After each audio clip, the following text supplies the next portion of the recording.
I'm passionate about almost anything. Like, I'm all in or I'm all out. Mm-hmm. It's that simple. Some people have stories that are almost unbelievable, and Zach's is definitely one of those.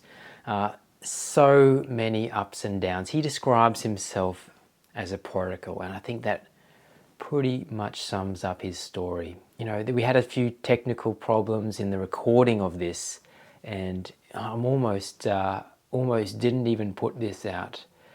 But I think if you stick with it, this is a story worth listening to. In the end, a story of grace. This is my interview with Zach. It's pretty cool to meet here in your studio.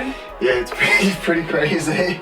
Yeah. You're a drummer, obviously. Just a little bit. I don't know if you saw it, but I'm stuck with drums now. Always been a drummer? That's it. Yeah. I think it was natural. And I remember watching people in church when I was growing up, and actually I remember telling lies about how some of the drum kit worked because it's just what made sense in my head. Yeah, right. Always just something I seemed to click to. Yeah. There you go, Val.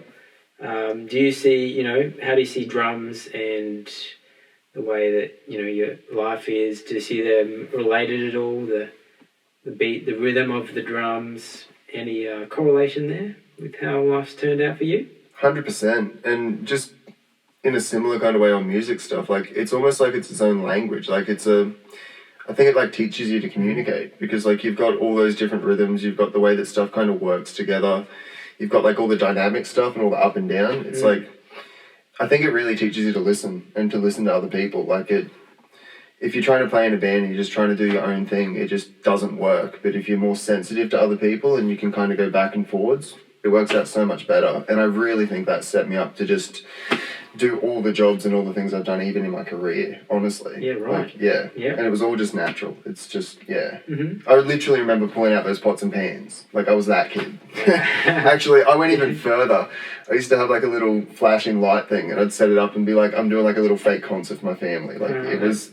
I wish there was video. It's probably pretty embarrassing. Wow, it really is going way back then. Way back. Yeah. It's in my blood type thing. Yeah. Was there anything else that's sort of been on your heart from a young age?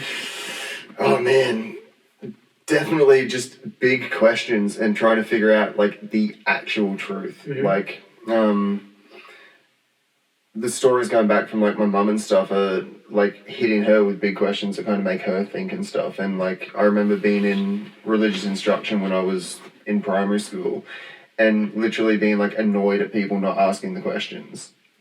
It wasn't fair because I was literally listening to audio Bibles while I went to sleep and stuff like that, so it was all in my head. Mm. But I remember one time talking about the Easter story, literally looking around and being is anyone else going to answer this? Yeah, I'll take this one too. So, man, I'm passionate about almost anything. I'm all in or I'm all out. Mm-hmm. It's that simple. You think you had a direction your life has always been headed in, or is it changed as you've grown up?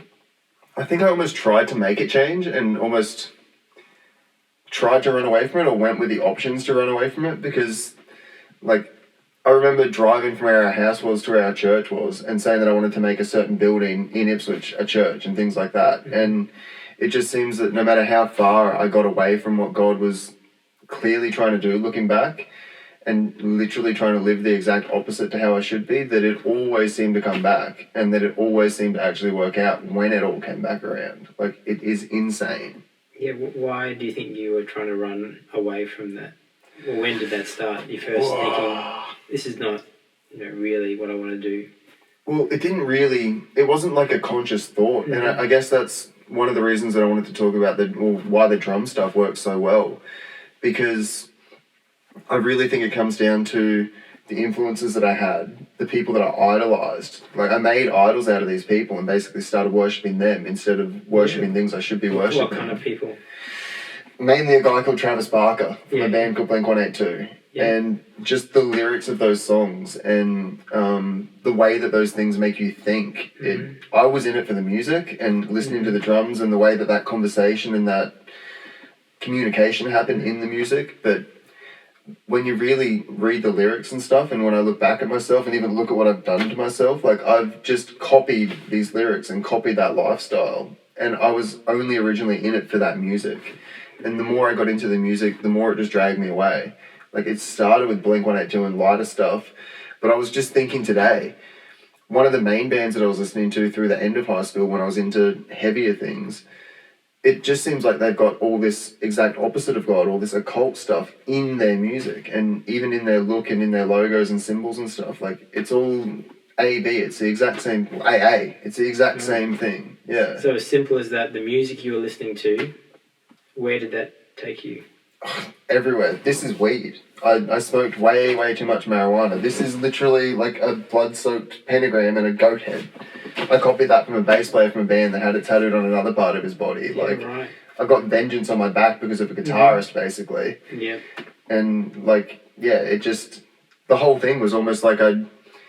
Without even knowing some of these stories or realising, it's like I'd mirror the stories of these people I was looking up to. It was almost like I was cursing myself by going through this stuff and giving it too much power. Yeah. Like, yeah. Right. Tell me about those around you, your family, your friends. Did they notice this drift, do you reckon? Well, my family definitely did, and I know that, like, even just getting tattoos and stuff, like, would have hurt my mum to a degree. And even with that goat head one, like, I spun it because I still knew bits of the Bible, so I started talking about the scapegoat in Leviticus and setting myself up as a scapegoat for my friends, which I honestly think that I did to a degree, but the whole thing was more about the look of it and more the rebellion side of it and copying this other tattoo. But, I mean, the friends and stuff, when you're in anything, really, the people around you are like, they're like you, they're like your crew, you know what I mean? So to them it was all just normal. And one of them's in a band right now that has all that same kind of iconography and stuff. Like, yeah. So those friends, you know, they would have known, you know, your religious beliefs, and they would have known, did they support, you know, those beliefs you had? By then it was chipped away and done. There was a bunch of church hurt and other stuff that happened as well, but the music's what really drove it away and set me up to run away. So at the point that I'm talking about these friends, like, I'm partying every weekend, I'm drinking every weekend. We were basically a group of people that probably partied more than we played music, but pretended it was the music more than the partying by the end of it. Like, yeah. Did you find yourself living a double life? Were you holding on to... I was done with church at that point. Like, I literally... The music stuff set me up, but by the time I was in, like, maybe year 11, start of year 12, definitely, I was like, I'm not going to keep faking this church thing. I'm just going to go 100% the other way. Yeah. So how did that go? Not real good, because really?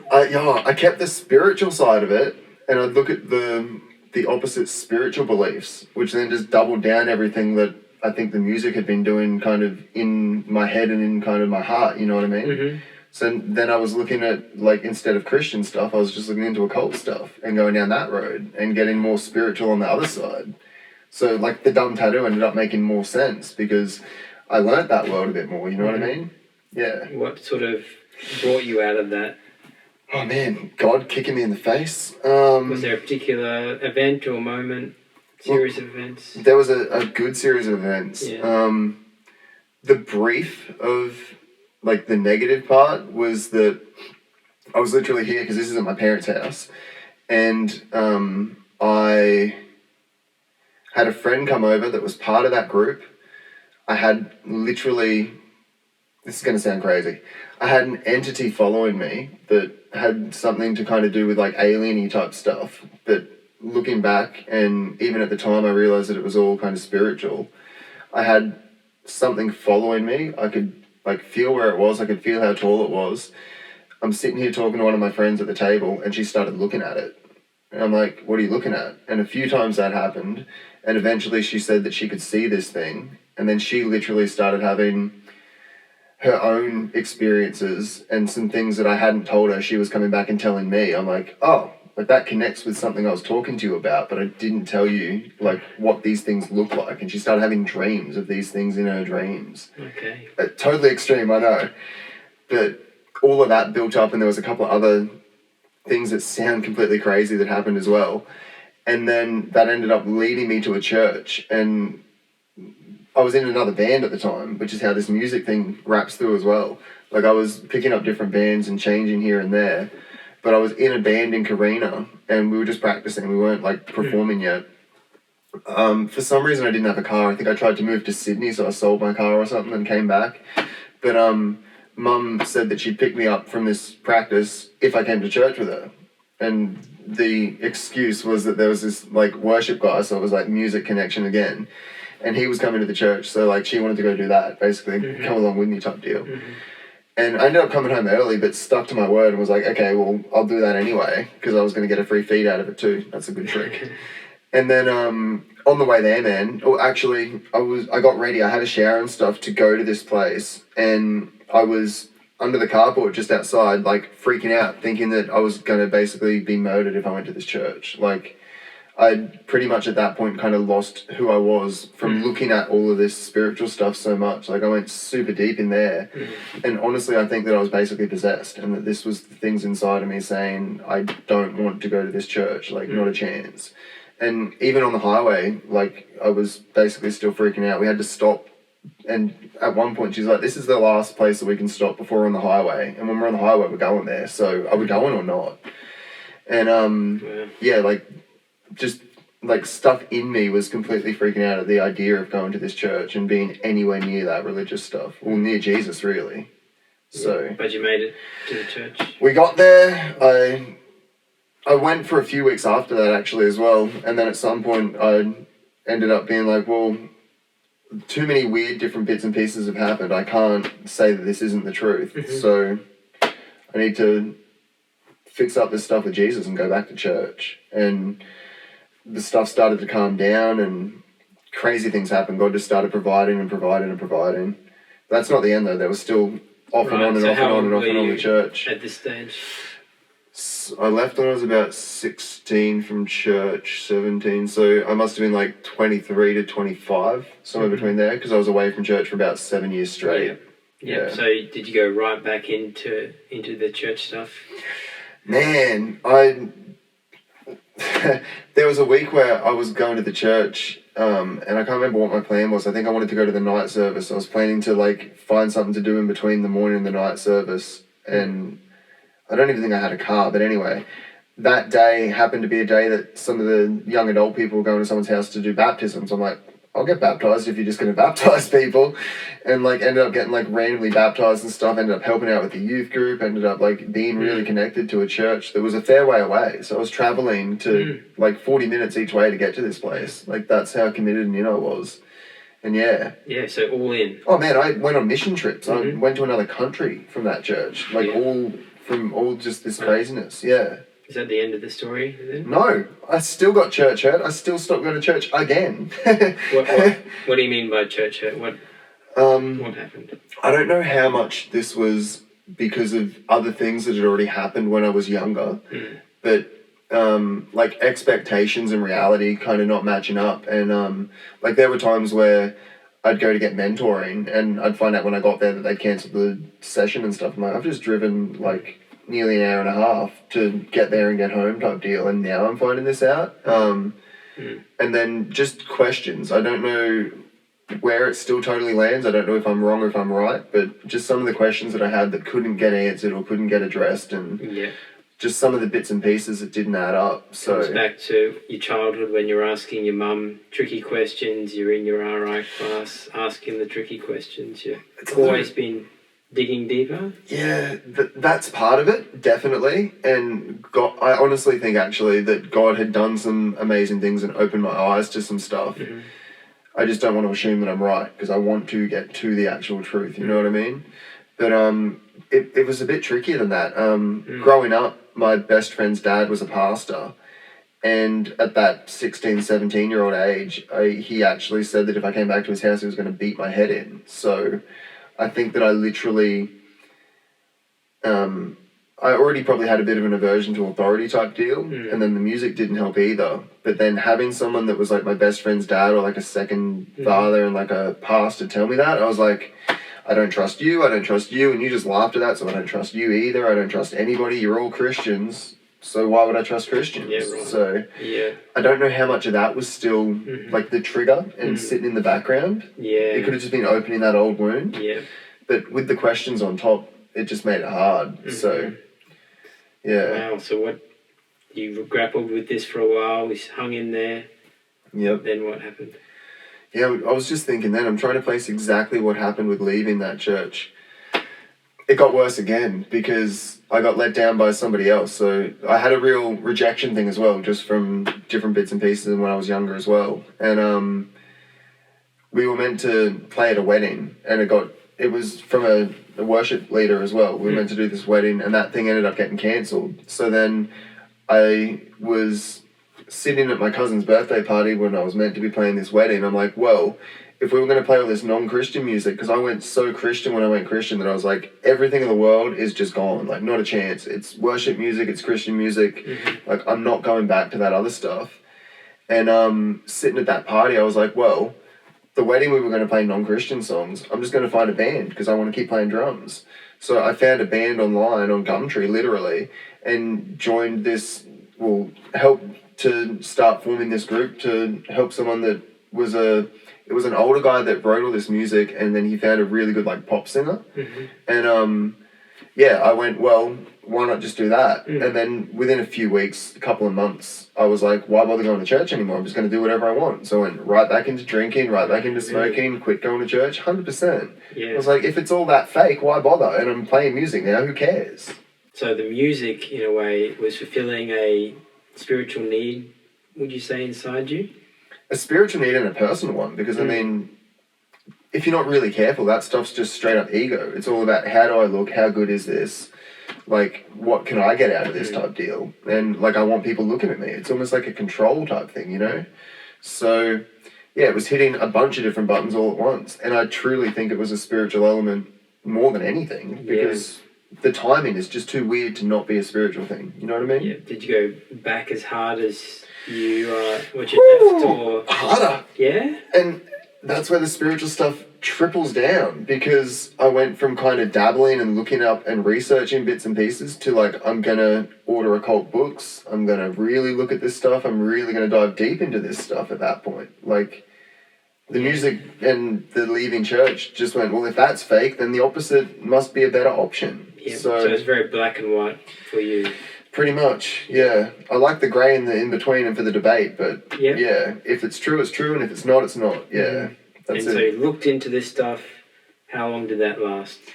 Eesh. The second time. Yeah, so this would have been like end of 2012 would have been when I stopped going to church. Only a year. So 1 year later, I literally went from that to, I'm going to live for myself, I'm going to get with people, I'm going to have relationships and whatnot, to I was actually and I started smoking weed again, and I was actually selling a little bit of weed on the side as well, just to have a bit of extra money. And I got to a point where I was consuming so much, I'm like, this is taking too much of my money, I don't want to do this anymore. And I literally prayed, and I was like, I need you to help me, like, basically almost like an, if you're real, stop this. And I think it was smoking cigarettes as well, definitely. And literally those cravings just went away, like instantly, like just done. Black and white again. One prayer? Yeah, literally. And the next day was a band practice, because I was in a different band at this point, a heavier band, where the people were fairly spiritual and in a way, and definitely a lot of drug stuff. And then the next day was like a band practice, and I'm like, I feel like in my inside, I was like, I feel like I should quit this band as well. And like, if the God stuff's real, I can't dabble around with this stuff. But I'm going to go, I'm going to fulfill my commitment type deal. And then at the practice, some stuff happened, and I was like, I've been thinking about it, so I'm basically out. I'll help you guys find another drummer. And that was literally the same day / the next morning or next night after that prayer. Yeah, right. Another line in the sand. Always. Yeah. Because if it's real and if it's getting proven to me, then I'm all in. Like, I don't want anything false. I just want the truth. Yeah. So that was enough evidence to then, go back to church? It got trickier than that, because at this point I didn't trust the whole church thing. I was like, what do I do? So then the journey became, I'm going to find people to pray with, because it's about praying. And I definitely had a heart for the city of Ipswich, 100,000%. Those people that we used to party with and stuff, we called ourselves, I wish I didn't say it now, but whatever. We basically used the postcode 4305 as like our kind of title and our thing. So there was 4 of us that even got it tattooed on us, and I was one of those people. So I'm like, this is all about Ipswich. And I'd meet with people and pray, and my whole angle was to be praying for the city and to see what God would do. And I saw him do some amazing things, for sure, even just in that 6 months or whatever. And then the meetings and the groups of people kind of got larger and more kind of connected, if that makes sense. Mm-hmm. And eventually somebody that was connected to one of the prayer groups was like, oh, we're going to this thing like down at Gatton or something for this person speaking. I was like, oh yeah, that sounds good.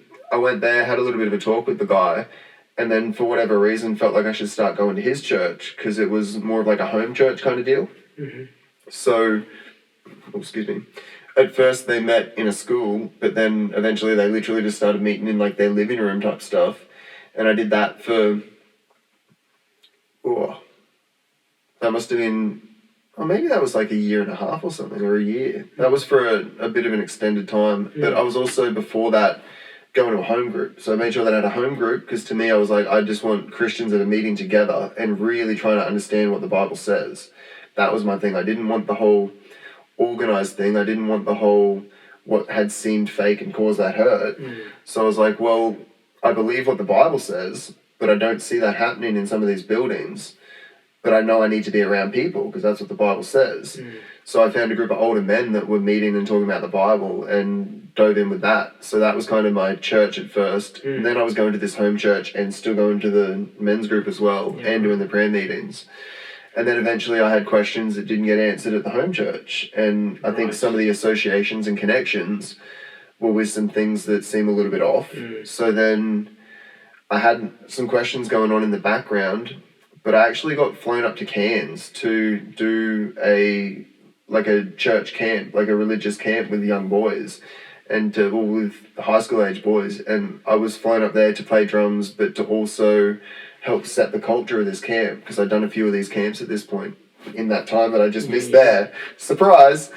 And so on the camp I actually gave a fireside testimony talk, and one of the boys there, I've actually, in the last few months, he randomly came up on Facebook and I started talking to him again, and just telling my testimony and knowing that it was almost like a spiritual battle over that boy as well. I think I came back and had this spiritual kind of warfare attack kind of going on. And I think that I just gave into the temptations and stuff again. And that helped drive me away, because I already had these questions again at a church. Tell me the types of questions. Can you give me an example? Oh, man.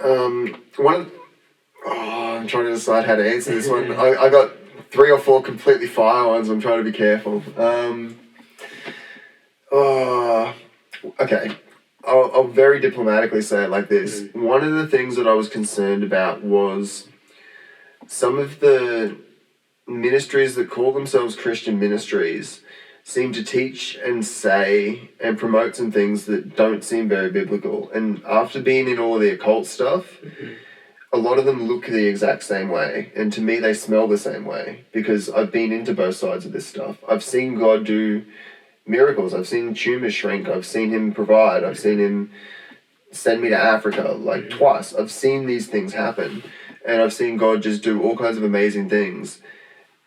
But then I'd also seen some of the proof from the other side. I'd seen some of the negative other spiritual stuff. I'd seen some of that stuff work too, but I always saw the main difference there is, with the negative side of it, there was always a catch. There was always something that would come back. There was always something that would kind of get taken away. There was some kind of control or manipulation. It wasn't just God doing something and it just being left at that. There was always something that would come back and take a little piece of you almost.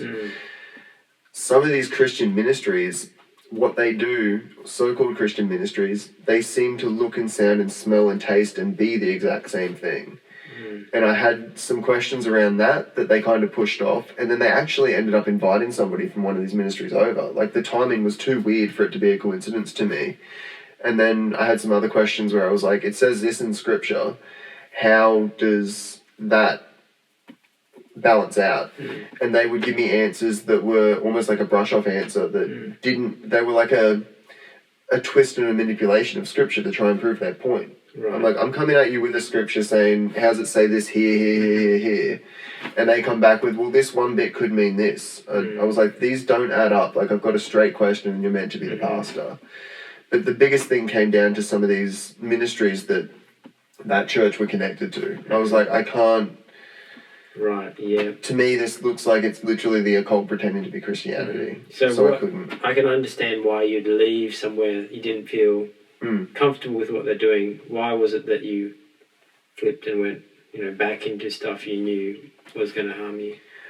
I got lulled into it again. Like, the way that the timeline went there was that I had these questions about the church without me talking to anybody else as well.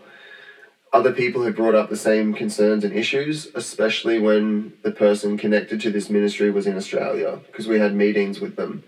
And I'll give you a straight out one, actually. This is probably what really pushed me over the line with that place. The person had been given a talk that it was at a different church, and it was our church, this other church, anybody in the public that wanted to come, and this minister. And they said from the stage, if you're a part of this church or this other church, come into the back room, we're having a special meeting, and everybody else can go and have lunch. We're catering for all the people that are part of our ministries, and everyone else basically go fend for yourselves. I was like, you're separating the church right now and doing these extra cool sessions or whatever. Like, you need to be in some kind of inclusive club to be a part of this thing. Like, how can you say that this is Christianity when it says to not treat people differently? It says that the rich people and the poor people are the same. Like, don't make room for the rich people. It felt like we were being set up to be the rich people. And those questions were in the back of my head, gnawing away, when I went and did this thing in Cairns. So then I think the spiritual warfare element of it, I was already weak. I already had questions. There was already an easy way into my mind. Yeah. So what was it, this in particular? Was it the third time? Yep, that would have been about the third time. What was it this time that was the deciding moment for you? Was it to come back to church? Was it another band that you were to join? Or I guess to leave? No, that was just almost run down and probably borderline depression at that point. Like, everything else had kind of backed up, so shut down. And I was starting to shut down. That's it. Yeah. Where did that lead? I'm trying to remember that now too. Oh man, it definitely led to a bunch of dark place. It definitely led to going back into the occult stuff again, because it all just seemed to creep back in. And like, if that isn't true, I still want some kind of truth. I've had these spiritual things happen. Like, what's the deal? And it was always trying to figure that out. So you're really just investigating, and you're just going, I'm going to look at everything. Basically, yeah. Yeah. And like, how does this add up? Honestly, as well, I'd forget a lot of the things that had happened. I remember one time sitting in my room going, nothing good's ever happened. Like, literally saying that. And then, like, a couple of months later going, hang on, that was 3 months after I literally went to Africa. How does that add up? Like, it was like I was blinded to the good things in those negative, dark times. And just thinking of the year and what happened after that. So yeah, I went to a dark place and then started trying to figure it out myself. So I went kind of searching again in my own angle. It was definitely wrapped into some of that spiritual stuff. But it got to the point where I was like, well, I need to get fit and whatnot. So I started going down a fitness kind of trail, and then it all just led back to spirituality again. Yeah. Yep. Was it a person? Was it a... What? Whew, I asked for it. Yeah. Like, literally. So when I'd left this time, after all of the feeling like complete garbage, I was like, another good time that I had in my life was when I was training and working hard and had a bit of a goal. So I was like, I want to train hard again. And I was actually getting ready for a fight. And I went, I was sitting in the gym, and I'd been teaching that gym as well, actually, at the time. And another person in the gym that had a fight coming up was like, hey, I'm going to go out and, like, talk to the tree spirits. I'm going to get all the power from the tree spirits. I'm like, hey, man, like, I feel so sorry for you, buddy. You got no idea. It's all about energy and intention. Like, I'm going to get all the Christian people I know who are completely wrong and complete fools. I'm just quoting old me. I'm going to get them to pray for me, because if they give me that energy and intention, that'll just make me stronger. And you're talking about tree spirits. I'll show you what the real kind of power is. Still thinking the exact same way and all occult. So I literally was sitting in the gym and I messaged people I knew that prayed, and I was like, can you talk to any of your prayer networks and get them praying for me? Like, I've got a fight coming up. Like, I just want some prayer. Within a day, I think it was one day, but let's say a day or two, the person that ran those camps I was talking about messages me and goes, hey, I need a drummer for the camp. Can you do this camp? Like, oh, how are you living? He was smart. He goes, how are you living at the moment? And I was tactful and whatever. and said, "Oh, I'm living mostly clean, just doing all this gym stuff." And like, I wasn't drinking, I wasn't whatever. I was smoking a ton of weed still, or again. But yeah, I said, "I'm mostly clean." He was like, "Well, I need a drummer for this camp. Would you want to do it?" I'm still thinking it's all energy and intention. Yeah, I'll do it. So this is like 2017, 18. There's another not going to church thing coming after this one, man. I still didn't learn my lesson. Yeah. That's really good. So I go to the camp, and the first night, I'm like, when I've been at this camp before, I made it my mission to pray before, like at the end of the night, sorry, and I made it my mission to pray in the morning, because if it's not prayer, it's useless. So believing in energy and intention, that night, the first night of the camp, or the night the leaders all met, I was like, I'll just do a prayer, but it's just like this energy thing. So I prayed that night, I prayed the next morning for the camp, I prayed the next night for the camp, and by then children were there and I'd already performed at least once. The next morning I wake up and pray again, and I think it was the Tuesday in like the morning or the middle session.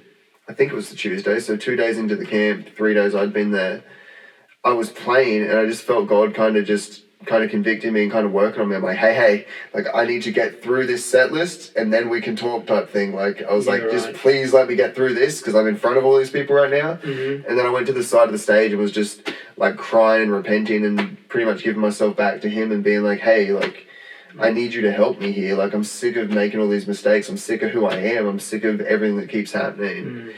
And just really doing some real work with him. And then, I started up straight away all those things again, like all those objections, all the church kind of issues. So I'd be having some different conversations with people over the camp about it as well.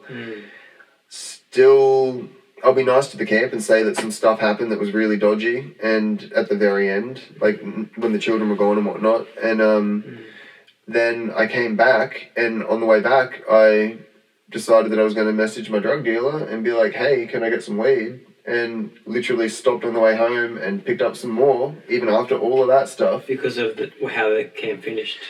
The last night, it wasn't what people that are pretending to do that stuff should have been doing. So it set off all that stuff in my head again. Yeah. So I went to his house. I came back here. This was where I was living, actually, before it became a studio. Because this is like a garage at my parents' house. And I got all the weed stuff ready, and I was about to have it. I'm like, hang on. If I go inside and tell my parents about this camp first, I can complain about it. If I smoke this, I'm not going to want to go inside because I don't want them to know that I'm here smoking.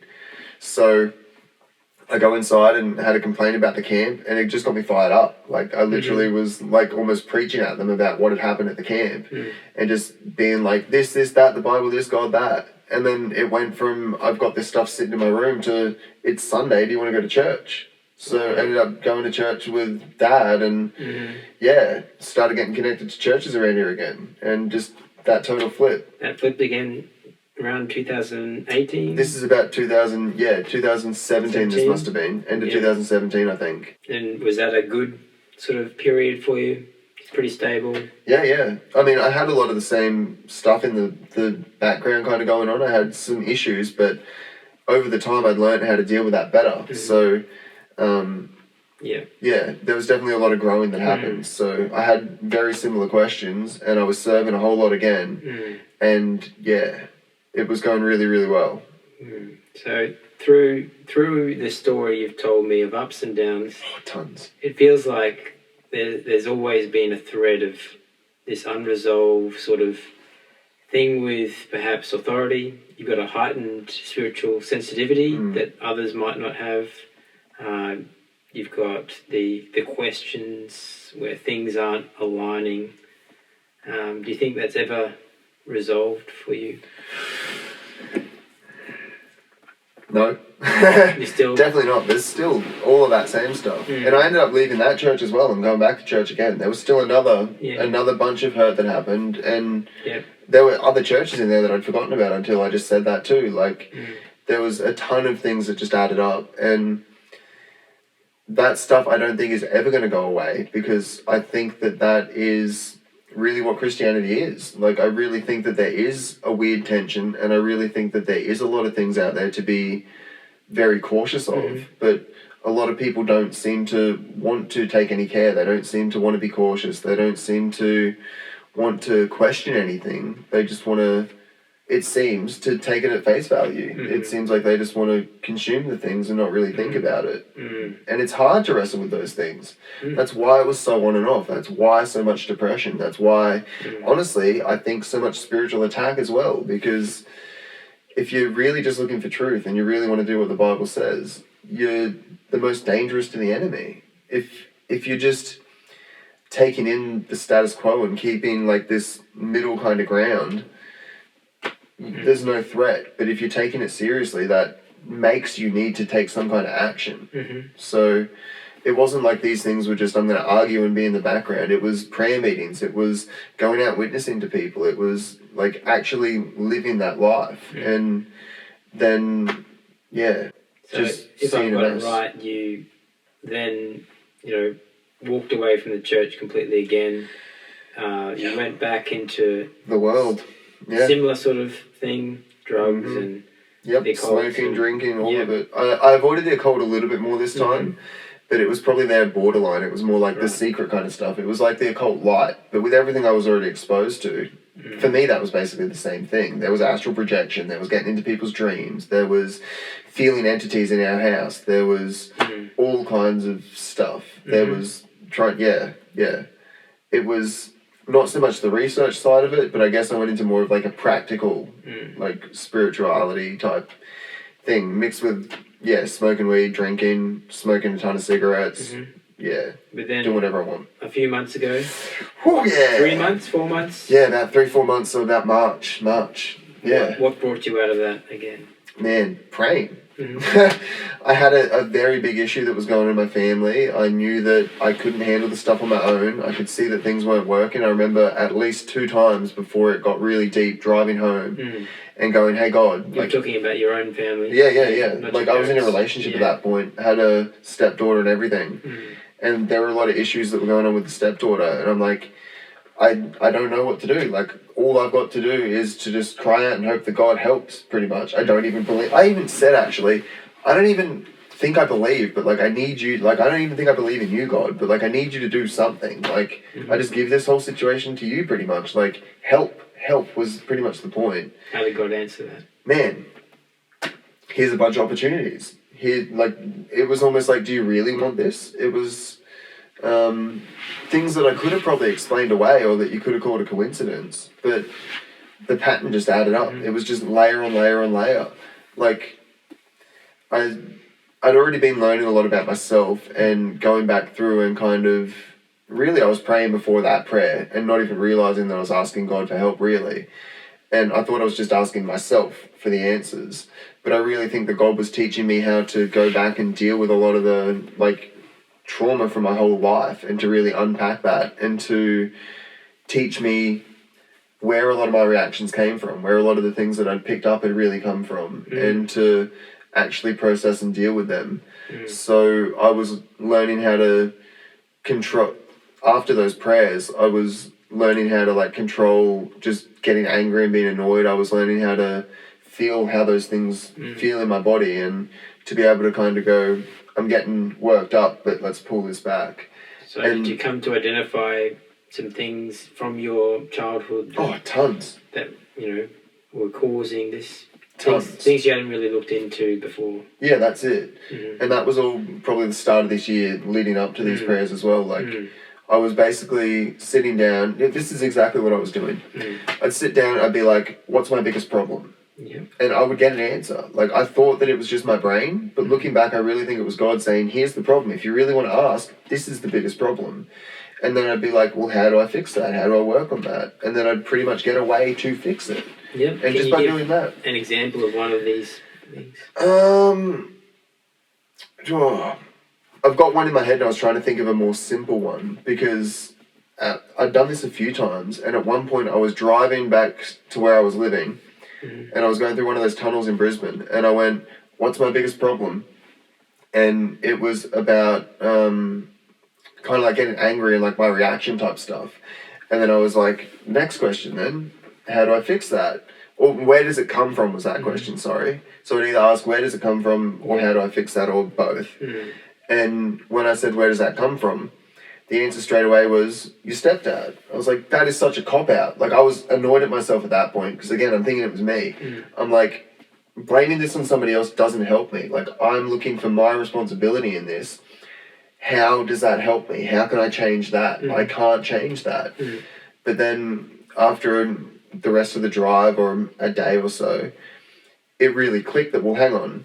Yeah, I've copied these patterns. I've copied these responses. I've made what I grew up around and what I grew up watching and seeing and feeling. I've ended up kind of turning into that. So I've made it part of me, but it hasn't come from me. So now I need to deal with both sides of that. I've got to deal with where I got these things from and how that's coming out from myself. But I've also got to work out how that made me feel and dig that bit deeper as well. So, yeah. Right. So now you've done a journey again. Journeying, yeah. Journeying. What sort of do you have a confidence that you're going to push through a bit deeper, a bit stronger this time? That is a really good question, because the difference really is where all these things led me in the past, and especially like that almost over-analysing and trying to dig really deeply and break those things down, that would lead me into more of like a passive kind of, I'll go with more passive than a victim thing, but almost like a victim thing where I'm like, this stuff's happening to me. And not even that. It was passive. I'd kind of do more of the shutdown deal, hence the depression and things like that. So this time, instead of being like that, I can feel the actual confidence. It's like all of the things have kind of finally locked in together. There's been an actual maturity finally. Looking back, it really just feels like what God's done is... We should have started here, man. Do you know what my name actually means? My name's Zachary John. Zachary means remembered of God, and John means God is gracious. The whole time, it's like God remembered me. It's like he gave me the opportunity to kind of do the, what am I thinking? What's the word? I've got Pharisee in my head instead of prodigal. The prodigal thing, and let me kind of go and come back type deal. It was incredibly gracious and patient with me with that stuff, when really I should have had no chance and no right to even come back. But I really feel like what he's done is, by using what the enemy was... back to Joseph as well. Do we just need to go through the whole Bible? Literally using what the enemy was trying to do to try and destroy me, actually ended up kind of putting me and all the talents and all the bits and pieces that he gave me on the shelf. If I'd done any of those things except for this year and right now, because I'm doing things now that I planned last year when I was trying to just do nothing. Like, I came up with the idea to help people with different areas of their lives and stuff, and to start building these crazy big things that I'm working on at the moment.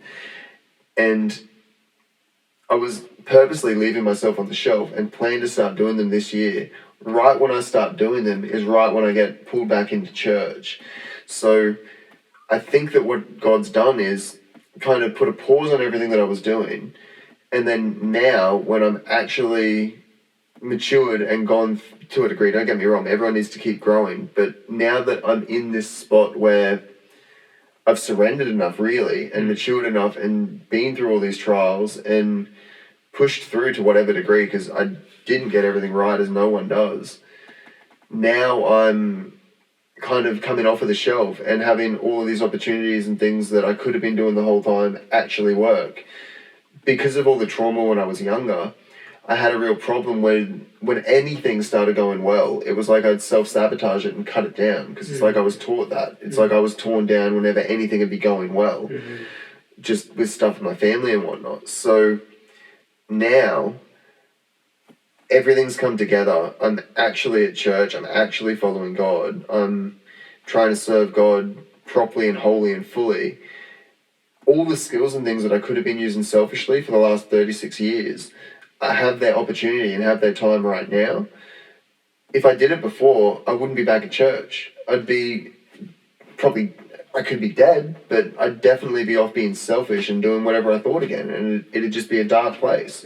I'd feel like I was happy to whatever degree, and if the things worked out like they're seeming to work out at the moment, it'd feel like it was going well, but there'd be a hollow.